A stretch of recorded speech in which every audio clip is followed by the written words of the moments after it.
Salut les diplomates. Alors vous avez vu, le monde entier tremble avec Wikileaks. Wikileaks, ce sont tous ces rapports, ces 250 000 rapports de la diplomatie américaine un peu partout dans le monde qui ont été hackés, qu'on dit H-A-C-K-E-S, et qui sont passés dans ce site désormais célèbre qui est Wikileaks. Bon.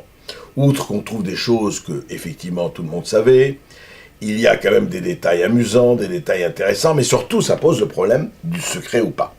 Alors, est-ce que tout doit être dans la transparence la plus totale?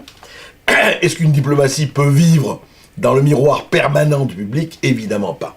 Moi, je ne suis pas pour tout dire, mais en même temps, je trouve extraordinaire les réactions de gens comme Hubert Védrine ou autres qui disent mais attendez, on ne dit pas tout aux enfants, a-t-il dit sur une radio. On ne dit pas tout aux enfants, ça veut tout dire. C'est-à-dire que les citoyens, c'est un peu des enfants, alors il faut leur cacher des choses, on ne peut pas tout leur dire. Et c'est vrai que je comprends que tous ces diplomates formés aux écoles de l'Ancien Régime se disent « Ah là là, qu'il était beau le temps, on pouvait tout cacher ». En fait, les fuites existent depuis la nuit des temps.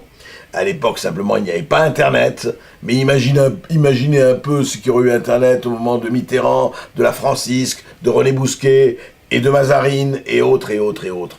Bien sûr qu'aujourd'hui, il y a ce problème de la transparence qui est devenu très prégnant. En même temps, écoutez, est-ce qu'il faut tuer Julian Assange avec l'eau du bain? Je ne crois pas. Je crois que ce qui est important, c'est que plus de clarté il y a, mieux il sera. Ce n'est pas dans la lumière que l'on commet,